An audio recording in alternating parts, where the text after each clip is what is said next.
స్త్రీలు అలంకరించుకొని తిలకధారణం చేసి వస్త్రధారణం చేసి అమ్మ సన్నిధిలో కూర్చొని ఆ లక్ష్మీ అష్టోత్తరం ముందుగా కొన్ని స్తోత్రాలు చదువుకొని లక్ష్మీ అష్టోత్తరం చదువుకొని తర్వాత అమ్మవారికి ఓం ప్రకృత్యై నమః వికృత్యై నమః అని స్నేహపూరితమైనటువంటి హృదయంలో నిండిన ప్రేమ నిండినటువంటి పుష్పాలని సమర్పించాలి. ఆ ప్రేమే నింపుతామని మన స్వామి పూజ చేసేటప్పుడు ఇలా అంటారు. ఇలా చూడమని చెప్పుకుంటారు మన ప్రహ్లాద స్వామి వారు. ఏమిటి ఇలా ఏమిటి ఇక్కడ ఎందుకండి చూపించడం? తర్వాత వారు ఆ నియమాలన్నీ మీకు తెలుసుని చెప్పారు ప్రహ్లాద స్వామి వారు. ఇలా వేయకండి, ఇలా వేయండి. ఇలా వేస్తే బిత్సమట, ఇలా వేస్తే పూజట. ఎవరికైనా అందించినప్పుడు వచ్చినప్పుడు పెద్దలకి సమర్పించినప్పుడు ఇలా పళ్ళెంతో సమర్పించండి, కానీ తీసి ఇలా చేతిలో పెట్టకండి. ఇలా తీసి చేతిలో పెడితే భిక్షం వేసినట్టు లెక్క. ఇలా పళ్ళెంతో అంగీకరి స్వామి అంటే స్వీకరించాలి. మరి స్వీకరించిన తర్వాత పళ్ళెం మనకి ఇచ్చేస్తారు, పట్టుకుపోరు. కానీ పళ్ళెంతో మాత్రం ఇవ్వాలి, కానీ వట్టిని ఇవ్వకూడదు. ఈ నియమాలన్నీ మన వాళ్ళు పాటిస్తూ ఆమెను సాక్షాత్తు జగన్మాత కనుక, నిత్యానుపాయని భగవంతుని కనుక, మన తల్లి కనుక మన మీద ప్రేమ ఉంటుంది. ఆయన ప్రియురాలు కనుక ఆయన ఈవిడ మాట వింటాడు.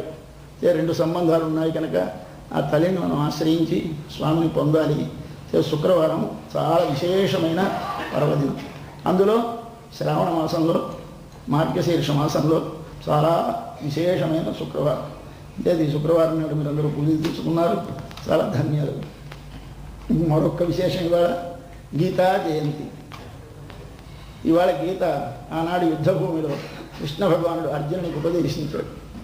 ఇవాళ ఏంట అంటే ఇవాళ గీత పుట్టినరోజు జయంతి చేస్తారు. ఏమిటి గీత అంత గొప్పదా, దీనికి ఇంత జయంతి ఏమిటి అంటే, గీత మానవ జీవితాన్ని నేర్పింది. మనకి ఎలాగైతే తిరుప్పావు మానవ జీవితాన్ని శిక్షణ చేసిందో, అలాగే గీత మానవ జీవితాన్ని శిక్షించింది. దానికి మనకి 3 పేర్లు దొరుకుతాయి. ఇది శ్రీమద్భగవద్గీతాసు ఉపనిషత్సు బ్రహ్మ విద్యాయాం యోగశాస్త్రే అంటారు 3 మాటలు. ఇది భగవద్గీత ఏమిటండి అంటే, అది మొట్టమొదట ఉపనిషత్తు అంటారు, రెండవది బ్రహ్మ విద్య అంటారు, మూడవది యోగశాస్త్రం అంటారు. ఈ 3 మాటలకి అర్థం తెలుసుకుందాం. ఉపనిషత్తు అంటే వేదములలో బ్రహ్మను గూర్చి ప్రతిపాదించిన, బ్రహ్మనగా సమస్త జగత్తులో వ్యాపించి ఉండి సమస్త జగత్తుకి కారణమై సమస్త జగత్తులో నీటిలో ఉప్పు కలిసినట్టు వేరుగా చూడడానికి వీలు కాకుండా కలిసిపోయి అంతటా వ్యాపించి అంతటా నిండి అంతా తానై తనకంటే వేరొకటి లేనటువంటి ఒక వస్తువు ఉన్నది. దాని పేరు బ్రహ్మ. ఆ బ్రహ్మ అనే దాన్ని మనం తెలుసుకోవాలి. తెలుసుకుందుకు ఎవరు చెప్పారు? ఉపనిషత్తు అని చెప్పింది. ఉపనిషత్తు అంటే ఎలా తెలుస్తుందండి? దానికి ఎలా తెలిసింది చెప్పడానికి? ఉప అంటే దగ్గరగా, నిషత్తు కూర్చున్నది. అది ఎవరి దగ్గరగా కూర్చుంది? బ్రహ్మగారి పక్కన కూర్చుంది. ఆయన ఎవరండి అంటే ఈవిడే చెప్పాలి, ఎవరి ఉపనిషత్తు చెప్పాలి. కాబట్టి ఉప దగ్గరగా, నిషద్ కూర్చున్నది. మీరు ఆయన దగ్గరికి వెళ్ళాలంటే ఎవరు కూర్చోబెడతారు? కాస్త దగ్గరగా ఉన్నారు అనుగ్రహం, రావయ్య కాస్తగా ఇచ్చి పిలుస్తాడు దగ్గరికి. కాబట్టి మనం ఆ ఉపనిషత్తును ఆశ్రయిస్తే మనం కూడా భగవంతుని దగ్గరగా వెళతాం కనుక దాని పేరు ఉపనిషద్. ఉపనిషద్ అనగా భగవానుకు దగ్గరగా చేరువుగా ఉండి స్పష్టముగా ఎరింగినది, మనకు వాని గురించి స్పష్టమైన అవగాహన కలిగించున్నది. మరో అర్థం సద్ అంటే శిథిలమైపోవడం. సద్ అనే మాటకి శిథిలమైపోవడం. కొన్నాళ్ళు అలా ఉంటే బట్ట లేదా ఏదైనా పండు అలా పెరిదిలిపోతుంది, విడిపోతుంది, జీర్ణమైపోతుంది. అలాగే మనకి శరీరం ఉంది, సంసారం ఉంది. ఇది ఎప్పటికైనా శిథిలం అవ్వాలి అంటే మనల్ని వదలాలి. ఎలా వదులుతుంది? అలా కొంతకాలం ఉంచేస్తే మిగిలిన వదులుతాయి. ఇది ఎంతకాలం జరిగినా మళ్ళీ కొత్తగా మరొకటి తయారవుతూ ఉంటుంది. ఈ శరీరం పోతే మరో శరీరం, మరో శరీరం పోతే మరో శరీరం, ఇలాగొస్తుంటే అసలు లేకుండా పోవాలి. ఎలా పోతుంది అంటే పోవటానికి ఉపనిషద్. షద్ అంటే శిథిలము చేయనిది. దేనిని? నీకున్నటువంటి నీ ప్రకృతి సంబంధాన్ని, దేహ సంబంధాన్ని శిథిలం చేస్తుంది కనుక దాని పేరు ఉపనిషత్తు. తర్వాత గతి. మనం నడవాలి. మనం అందరం ఎందుకు వచ్చాము? నడిచి వెళ్ళడానికి. ఎక్కడికి నడిచి వెళ్ళాలి? పొందవలసిన చోటికి. ఏది మనకి పొందవలసిన చోటు? కఠోపనిషత్తు చెప్పింది సోధ్వన పారం, అది మన దారికి చివర. ఏది? తద్విష్ణో పరమం పదం, విష్ణువు యొక్క పరమపదము మన గమ్యము, దాన్ని చేరాలి. ఏది చేరుస్తుంది? ఉపనిషద్. నీవు ఆ చోటికి చేరడానికి ఇది నీకు ఆధారం కనుక దీని పేరు ఉపనిషద్. తర్వాత ఏం కలగాలి? అవసాదం. కృంగిపోవాలి. ఏవి కృంగిపోవాలి? మనం కాదు. మనని ఆశ్రయించుకో ఉన్నవి కొంగాలి. ఏమిటి మన ఆశ్రయించుకో ఉన్నాయి? ఆధ్యాత్మిక, ఆధిభౌతిక, ఆదిదైవిక తాపాలు. ఆధ్యాత్మిక అంటే మన శరీరంలో వచ్చే రోగాలు, మనసుకు వచ్చేటువంటి బెంగలు, ఇవన్నీ మనని పట్టుకు పీడిస్తున్నాయి. ఇవి తగ్గాలి. ఎలా తగ్గుతాయండి? రెండు ఉపనిషత్తు దగ్గరికి రండి. మీరు ఒక్కసారి ఆ సర్వ జగత్తుకి కారణమైన వాడిని తెలుసుకోండి. తెలుసుకుంటే తగ్గుతాయి. కాబట్టి ఇది దాన్ని శిథిలము చేస్తాయి, జారుస్తాయి. అందుచేత ఇటువంటిది ఒక మహత్తరమైనటువంటి వేద సారభూతమైనటువంటి ఉపనిషత్తు ఉంటే దానిని అందరూ అర్థం చేసుకోలేరని స్వామి తానే ఇక్కడ దిగి వచ్చి కృష్ణ భగవానుడుగా తన శిష్యుడిని వాడిని సంపాదించుకొని వాడు అడగకుండానే వాడికి పాఠం చెప్పాడు. ఆయన బాబోయ్ నాకు వద్దు యుద్ధం అంటే, కాదు చేయాలి తప్పదన్నాడు. ఎందుచేత వాడికి ధర్మమందు అధర్మ బుద్ధి కలిగింది, అధర్మమందు ధర్మబుద్ధి కలిగింది. మనమందరం ఇప్పుడు ఆ స్థితిలో ఉన్నాం. మన శరీరంతో చేయవలసిన ధర్మాలు ఏవి చేయాలో మనకి శాస్త్రం చెప్పింది. ఏమిటండి ఇదంతా? ఈ పూజలు పునస్కారాలు అనవసరం అండి. అందుచేత ఇంతకంటే మనం చేసేది 10 మందికి సేవ చేస్తే మంచిది. మనకి తెలుసు నీ రహస్యం, తెలిసి అందరం ఏమిటంటున్నాం ఇప్పుడు సేవలు సేవలు సేవలు. ఎవరికి అంటే ఎవరికో లోకానికి. లోకం అంటే ఎవరు అది తెలియాలి ముందు. తెలిస్తే నువ్వు లోకానికి సేవ చేస్తే ఎవరికి చేస్తున్నావో తెలిస్తే ఆ మాటకి నీకు అర్థం తెలుస్తుంది. అందరూ ఒక శ్లోకం పెడుతూ ఉంటారు. ఏమిటని? మానవ సేవే మాధవ సేవ. వచ్చునందరికీ మానవ సేవే మాధవ సేవ అంటే అట్లాంటి వాడు ఎలాగుంటాడు? దేవ తన ప్రకాశిస్తూ ఉంటాడు. తను ఎప్పుడు కందడు, చెరగడు. దేవ ప్రకాశించేవాడు. దేవ ఆట ఆడుకునేవాడు. ఈ పుట్టించడం ఆట. కొన్ని బొమ్మలు తీసి పిల్లలు ఆట వస్తువులు పెట్టుకుంటారు, మళ్ళీ ఆయన తీసి బుట్టలో పడేస్తారు. ఇదే ఆయనకి. కాబట్టి దేవ ఆది దేవనయి ఆయన దగ్గరికి వెళ్ళి ఈ మాటలు పలికి మనం ఏం చేయాలి? శండ్రు నాం సేవిత్తాల్ శండ్రు చేరాలి, వెళ్ళాలి. ముందు వెళ్ళిన తర్వాత ఏం చేయాలి? అలా ముద్దులో నిలబడకూడదు. అవశ్యం అయిపోయి నేల పడిపోవాలి. ఒకసారి నేల పడిపోతే శిరస్సు నేలకి తగలాలి, గుండెలు నేలకి తగలాలి, చేతులు నేలకి తగలాలి, కాళ్ళు నేలకి తగలాలి, లోపల ఉన్న మనస్సు బుద్ధి అహంకారం నేలకి తగలాలి. ఇవన్నీ వంగితే ఒక్కసారి ఆహా ఎండ్రు అయ్యో అయ్యో అదేమిటి ఎందుకలా ఎందుకు వచ్చావు? నేను రానా? నేను చూడనా? నువ్వు నా కోసం రావాలా అంటటా ఎండ్రు అరాయిందు పరిశీలిస్తాడేమమ్మా. ఎందుకు వచ్చే, ఏమిటి చేయాలి నేను అని పరిశీలిస్తాడు స్వామి. సరే పరిశీలిస్తే మన పని నెరవేరుతుందా? అరుள் అయినేం చేయట్లేదు. కృప చూస్తే కృపే నెరవేరుస్తుంది. కాబట్టి తండ్రి ఒకసారి కృప చూస్తాడు. రామమ్మ వెళదాం అని వాళ్ళ పిల్లలు మేలుకొలిపారు. కీழ்వానం వెళ్ళెండ్రు பெருமை சிறுவீடு மேய்வான் பரந்தனகான் மிக்குள்ள பிள்ளைகளும் போவான் போகின்னாரை போகாமல் காத்து உன்னை கூவான் வந்து நின்றோம். போவது கலமுடைய பாவாய் எழுந்திராய் பாடி கரகொண்டு மாவாய் கிளந்தானை மலரை மாட்டிய தேவாதி தேவனை சென்று நாம் சேவித்தால் ஆவா என்று ஆராய்ந்து அருள் ஏலோரெம்பாவாய். ஸ்வச்சிஷ்டமாலிகா பந்தகந்த பந்துர விஷ்ணவே விஷ்ணுஜித்ததமூஜாயை கோதாயை நித்யமங்கலம். மாதுஷா கிஞ்சனத்ராணபத்த கங்கணபாணயே விஷ்ணுஜித்ததமூஜாயை கோதாயை நித்யமங்கலம். ஸ்ரீமத்யை விஷ்ணுச்சித்தாரிய மனோநந்தனஹேதவே நந்தநந்தன சுந்தர்யை கோதாயை நித்யமங்கலம். மங்களாசாசனபரைர்மதாச்சாரிய புரோகமைः सर्वैश्च पूर्वैराचार्यैः प्रकृतायास्तु मङ्गलम्. ओं तत्सत् सर्वं श्रीकृष्णार्पणमस्तु. अस्मद्गुरोर्भगवतोऽस्य दैकसिन्धोः रामानुजस्य चरणौ शरणं प्रपद्ये. विभूतिः सर्वं यदेव नियमेन मदन्वयानाम् आद्यस्य नः कुलपतेर्वगुणाभिरामम् श्रीमत्तदङ्घ्रीगणं प्रणमामि मूर्धना. ఈ అవకాశాన్ని నాకు కలిగించి నన్ను ఈ సంవత్సరం భాగ్యపురవాసులతో సహవాసాన్ని అనుభవింపజేసినటువంటి మా వికాస తరంగిణి జట్టు వారికి కృతజ్ఞునై ఉన్నాను. తిరుప్పావై అనుభవిస్తున్నాం. 8 రోజులైంది. 9వ రోజుకు వచ్చాం. గోపికలందరూ రేపల్లెలో బయలుదేరారు. ఆండాళ్ళ తల్లి తానే గోపికగా భావించుకుని కొంతమంది చెలికెత్తలని గోపికలుగా భావించి శ్రీవిల్లిపుత్తూరులో బయలుదేరింది. ఈరోజు ఇంతకుముందు 4 లేపి ఈరోజు 5వ ఆమె వాకిటికి వచ్చారు. ఇది కథ ఇంతవరకు మీకు తెలుసును.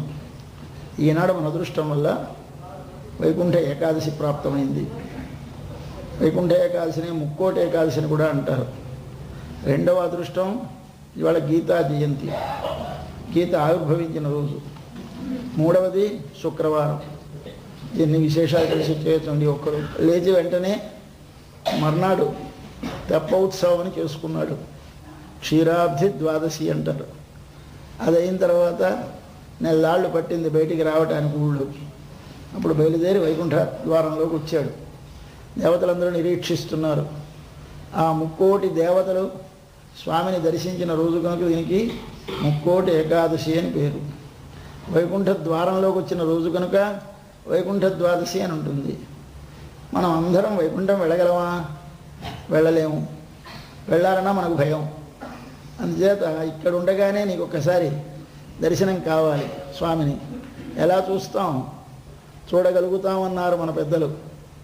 ఆలయాలలో స్వామి వేంచేసి ఉన్నాడు కదా. ఆ ఉన్నవాడు సాక్షాత్ పరమపదములో ఉన్న వైకుంఠనాథుడే. క్షీరసాగరంలో శయనించిన స్వామి. ఆయన లేచి ఇవాళ ఉత్తర ద్వారంలోకి వస్తాడు. ఉత్తర ద్వారానికి వైకుంఠ ద్వారం అని పేరు.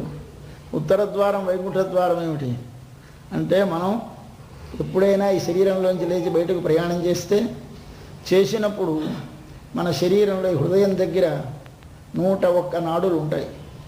హృదయంలో జీవస్థానం, జీవుడు ఉంటాడు.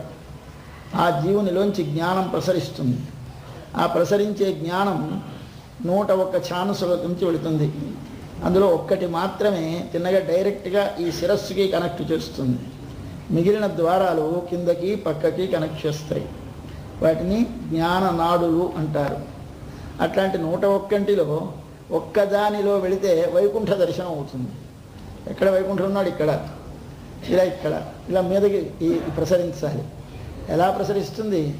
స్వామి అక్కడే ఉంటాడు, ఆయన ఎక్కడో ఉండడు, అక్కడే ఉంటాడు. కానీ మిగిలిన నాడుల్లోంచి వెళితే ఆయన కనపడ్డు. ఆ ఒక్క నాడిలోంచే వెళితే కనిపిస్తాడు. కనుక ఇవాళ తెల్లవారుజామున ఉత్తర ద్వార దర్శనం చేయండి అన్నారు. ఏం తెల్లారుజామునే పొద్దెక్కితే తప్ప అంటే, మీరు మీ హృదయ దేశంలో ఉన్న భగవానుని ఒకసారి మీ జ్ఞానాన్ని ఈ ఊర్ధ్వనాడిలోకి ప్రసరింపచేసి దర్శించాలి అంటే ఉషక్కాలం అనగా బ్రాహ్మకాలంలో దర్శించాలి. బ్రాహ్మకాలం అంటే బ్రహ్మను ధ్యానము చేయడానికి పనికి వచ్చిన కాలమునకు బ్రాహ్మ ముహూర్తము అని పేరు. అంటే సూర్యుడు ఉదయించడానికి 2 గంటల ముందు నుంచి సూర్యుడు ఉదయించేదాకా ఉన్న కాలాన్ని బ్రాహ్మకాలము అంటారు, బ్రహ్మ ముహూర్తం అంటారు, ఉషక్కాలం అంటారు. ఆ సమయంలో మన లోపల సత్వగుణం ప్రకాశిస్తూ ఉంటుంది. కనుక మన జ్ఞానము కానీ ఊర్ధ్వనాడిలోకి ప్రసరించడానికి మనం అప్పుడు ఒక్కసారి ఆ భగవద్ ధ్యానం చేసి ఆ స్వామిని కానీ మనసులో మన్నము చేస్తే, ఆ స్వామి కళ్యాణ గుణములను దివ్యమంగళ విగ్రహాన్ని భావన చేస్తే ఒకసారి మీకు ఈ ద్వారంలోంచి మీ జ్ఞానం పైకి ప్రసరిస్తుంది. ఇతర నాడుల్లోంచి ప్రసరించకుండా ప్రసరిస్తే అక్కడ మీకు ఏం కనిపిస్తుంది? ఎవరు కనిపిస్తారు? వైకుంఠుడు కనిపిస్తాడు. ఇటు వైకుంఠుడు కనిపించే ద్వారం కనుక దాని పేరు వైకుంఠ ద్వారం. ఆ వైకుంఠ ద్వారం ఎక్కడుందండి? మన శరీరంలో ఇక్కడుంది. మన ఆలయంలో ఎక్కడుంది? ఉత్తరం వైపు ద్వారం పెడతారు. అది ఎప్పుడూ తెరవరు, ఇవాళ ఒక్కనాడే తెరుస్తారు. ఈ ఒక్కనాడు ఆ ద్వారం తెరిస్తే తెల్లవారుజామున దానికోసమని శ్రీరంగంలో పెద్ద సందోహం, భద్రాచలంలో పెద్ద సందోహం, మనలో పెద్ద సందోహం. తెల్లవారుజామున 4 గంటల నుంచి దీన్ని చూడటానికి అంటే ఈనాడు పరమ పవిత్రమైనటువంటి దినం. భగవానుడు దర్శనం చేయడానికి ఉపయోగించిన దినం. దర్శనం పొందినటువంటి వారెందరండి? 3 కోటి దేవతలు అన్నారు. 3 కోటి అంటే 33 కోట్లు వాళ్ళు. కోటి అంటే మన అంకెల్లో కోటి కాదు. వాళ్ళు 3 కోటి అంటే 33 వర్గాల వాళ్ళు ఉన్నారు దేవతలలో. వారందరూ నిలబడున్నారు ఎదురుగా, వారందరూ సేవించారు. ఇవాళ అందుచేత దీన్ని వైకుంఠ ఏకాదశి, ముక్కోటి ఏకాదశి అని పిలుస్తారు. ఇంకా రెండవ విశేషం, ఇవాళ తల్లికి చాలా ప్రియమైన వారం శుక్రవారం. శుక్రవారం అమ్మవారికి చాలా ఇష్టం. ఎందుచేత అంటే గ్రహాలలో శుక్రుడు మన స్త్రీకి అధిపతి.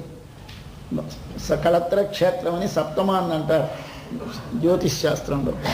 ఆ స్థానం బాగుంటే భార్య సంసారం సుఖంగా ఉంటుంది అని సప్తమ స్థానం ఎలాగుందో చూడమంటారంటే, మనం పుట్టిన సమయాన్ని బట్టి ఆ సమయానికి అవతల మొత్తం 360 డిగ్రీలు, ఈ 180 డిగ్రీల్లో ఎదురుగా ఉండే భాగాన్ని అంటే పైన ఉండేటువంటి జ్యోతిర్గోళంలో, జ్యోతిర్మయమైనటువంటి గోళంలో మొత్తం ఈ వలయాకారంగా ఉన్నటువంటి గ్రహగోళాన్ని మనవాడు ఒక సర్కిల్గా భావించి సర్కిల్కి 360 డిగ్రీలు అయితే ఆ 360 డిగ్రీల్లో ఒక్కొక్క 30 30 30 ఒక్కొక్క భాగం చేస్తే 12 3 36 కనుక 360 అయితే 30 భాగాలకు ఒక్కొక్క రాశి అని పేరు పెట్టారు. మేషం, వృషభం, మిథునం, కర్కాటకం, సింహం, కన్యా, తులా, వృశ్చికం, ధనుస్సు, మకరం, కుంభం అని ఈ 12లోనూ తిరగడంలో ఎప్పుడైతే మనం పుట్టిన సమయానికి సమంగా ఎదురుగా 180 డిగ్రీ అంటే 150 నుంచి 180 దాకా ఏ గ్రహం ఉంటుందో ఆ గ్రహం మంచి గ్రహం అయితే మన భార్యాస్థానం బాగుంటుంది, స్త్రీ అయితే పురుషుడు బాగుంటాడు. కాబట్టి దాన్ని బట్టి నిర్ణయిస్తారు. కాబట్టి మనకందరికీ ఈ కళత్ర స్థానం అంటే 7వ స్థానానికి అధిపతి శుక్రుడు కనుక ఆ శుక్రుడు కానీ మనకి అనుగ్రహిస్తే మనకి బాగుంటుంది అని శుక్రవారం నాడు పూజలు చేస్తారు. ఇది శుక్రుడా ఫలమిచ్చేవాడు, ఈయనవడు అంటే మన స్వామి చేత నడిపింపబడేవాడు, స్వామికి పరాధీనుడు. ఆ తల్లో స్వామితో చేరి ఉంటుంది. ఎలా చేరి ఉంటుంది? ఆయన్ని గుర్తించాలంటే ఈమెను చూడాలి, ముందు ఈమె ఉంటే కానీ ఆమెను ఎవరో గుర్తించలేరు. అయ్యా సూర్యుడు ఉదయిస్తున్నాయండి, ఎలా తెలిసిందండి? చూడరా ఎంత వెలుగు వచ్చిందో. సూర్యుడు కనపడ్డు కానీ ఎంత వెలుగు వచ్చిందో వెలుగుని బట్టి సూర్యుడిని గుర్తిస్తాం. అలాగే అమ్మవారిని బట్టి స్వామిని గుర్తిస్తాం. కాబట్టి ఆవిడ పేరు ఏమిటి పెట్టారు? లక్ష్మీ అన్నారు. లక్ష్మి అంటే గురుతు. ఎవరికి గురుతు? స్వామిని తెలియజేసే గురుతు ఆమె. ఆమె ఎక్కడ ఉంటుంది? ఈవిడ వక్షస్థలం ముందు ఉంటుంది. ఏమిరా ఇంత గుండెలేని పని చేసావు అంటారు అందరూ. గుండెలేని పని అంటే ఏంటి? దయలేని పని. దయ ఎవరైతే? మన అమ్మ. ఆవిడ ఉంటే కానీ జగత్తు సృష్టి చేయడు స్వామి. ఆమె ప్రేరణ లేకపోతే ఈ జగత్తును సృష్టించడు, రక్షించడు, మళ్ళీ ఆపదలో లోపలికి చేర్చుకోడు. కాబట్టి అమ్మతో కూడి ఉంటేనే ఆయన సృష్టి చేస్తాడు, అమ్మతో కూడి ఉండే రక్షిస్తాడు, అమ్మతో కూడి ఉండే దయం చేస్తాడు. అంటే ఈ లోకంలో సుఖం కావాలన్నా, పైలోకంలో సుఖాలు కావాలన్నా, శాశ్వతంగా స్వామి దగ్గరే ఉండాలన్నా అమ్మవారి అనుగ్రహం మన మీద పడాలి. కాబట్టి అమ్మవారిని ప్రార్థిస్తే కానీ ఏది లభించదు. ఆ అమ్మవారి యొక్క అనుగ్రహాన్ని పొందడానికి, అమ్మవారి అనుగ్రహం లేకపోతే జీవితమే లేదు మనకి. కనుక మనం అసలు పుట్టము అమ్మ అనుగ్రహం లేకపోతే, జీవించి ఉండమమ్మ అనుగ్రహం లేకపోతే, ఆపదలు తొలగవమ్మ అనుగ్రహం లేకపోతే, సంపదలు కలగవమ్మ అనుగ్రహం లేకపోతే, ఈ లోకంలో సుఖములు పొందలేము అమ్మ అనుగ్రహం లేకపోతే, పైలోకమును పొందలేము అమ్మ అనుగ్రహం లేకపోతే, మోక్షాన్ని పొందలేము అమ్మ అనుగ్రహం లేకపోతే. ఇప్పుడు నీకు ఏది కావాలన్నా, భోగములు కానీ, ఐశ్వర్యములు కానీ, ఆపదలు తొలగడం కానీ, సంపదలు రావటం కానీ, శాశ్వతమైన సుఖమును పొందడం కానీ అమ్మ అనుగ్రహం వల్లే స్వామి ఇస్తాడు. ఇచ్చేవాడు స్వామి, కానీ అమ్మ లేకపోతే స్వామి ఇవ్వడు. అంచేత ముందు వీడిని ఆశ్రయించాలి. ఈయన ద్వారా ఇక ఎంత మంచిది. ఈయన నాకు దండం పెట్టు, మన్మనాభవ మద్భక్త మద్యాజి మాం నమస్కురు అంటాడు. నాకు దండం పెట్టు, నాకే పూజ చేయి, ఏమిటి డిమాండు, చేస్తే నీకు అనుగ్రహిస్తా అంటాడు ఈయన. మన అమ్మో ఏం అక్కర్లేదు నాయన, నువ్వు చేయడం ఎట్లా, పాపం చేతగంటలుడు అని అమ్మ మనల్ని అనుగ్రహించి తాను మన కోసమని స్వామితో చెప్పి ఎవడు బాధపడుతున్నాడు మనవాడు చూడండి అని చెప్పుకుంటారు. కాబట్టి అమ్మకి మరొకరు మధ్యవర్తి అక్కర్లేదు, స్వామికి మధ్యవర్తి ఉండాలి మన విషయం చెప్పడానికి. ఇట్లాంటి మధ్యవర్తి మన తల్లి కనుక ఆ తల్లిని ఇవాళ మనం ఆరాధన చేశాం. శుక్రవారం కనుక సాయంకాలం లక్ష్మీ పూజ, లక్ష్మీ స్తోత్రం తప్పకుండా చెయ్యాలి. ఇళ్లలో ప్రతి ఇంట్లోనూ ఆ రోజున పొద్దున్న లేచి ఇల్లు కడిగి గుమ్మానికి పసుపు రాసి తోరణం కట్టి బొట్టు పెట్టి పూజ చేసుకొని సాయం సమయంలో దీపం పెట్టగానే చక్కగా స్త్రీలు అలంకరించుకొని తిలకధారణం చేసి వస్త్రధారణం చేసి అమ్మ సన్నిధిలో కూర్చొని ఆ లక్ష్మీ అష్టోత్తరం ముందుగా కొన్ని స్తోత్రాలు చదువుకొని లక్ష్మీ అష్టోత్తరం చదువుకొని తర్వాత అమ్మవారికి ఓం ప్రకృత్యై నమః వికృత్యై నమః అని స్నేహపూరితమైనటువంటి హృదయంలో నిండిన ప్రేమ నిండినటువంటి పుష్పాలని సమర్పించాలి. ఆ ప్రేమే నింపుతామని మన స్వామి పూజ చేసేటప్పుడు ఇలా అంటారు. ఇలా చూడమని చెప్పుకుంటారు మన ప్రహ్లాద స్వామి వారు. ఏమిటి ఇలా ఏమిటి ఇక్కడ ఎందుకండి చూపించడం? తర్వాత వారు ఆ నియమాలన్నీ మీకు తెలుసుని చెప్పారు ప్రహ్లాద స్వామి వారు. ఇలా వేయకండి, ఇలా వేయండి, ఇలా వేస్తే బిత్సమట, ఇలా వేస్తే పూజట. ఎవరికైనా అందించినప్పుడు వచ్చినప్పుడు పెద్దలకి సమర్పించినప్పుడు ఇలా పళ్ళెంతో సమర్పించండి, కానీ తీసి ఇలా చేతిలో పెట్టకండి. ఇలా తీసి చేతిలో పెడితే భిక్షం వేసినట్టు లెక్క. ఇలా పళ్ళెంతో అంగీకరి స్వామి అంటే స్వీకరించాలి. మరి స్వీకరించిన తర్వాత పళ్ళెం మనకి ఇచ్చేస్తారు పట్టుపోరు, కానీ పళ్ళెంతో మాత్రం ఇవ్వాలి, కానీ పట్టిని ఇవ్వకూడదు. ఈ నియమాలన్నీ మన వాళ్ళు పాటిస్తూ ఆమెను సాక్షాత్తు జగన్మాత కనుక, నిత్యానపాయని భగవంతుని కనుక, మన తల్లి కనుక మన మీద ప్రేమ ఉంటుంది. ఆయనకు ప్రియరా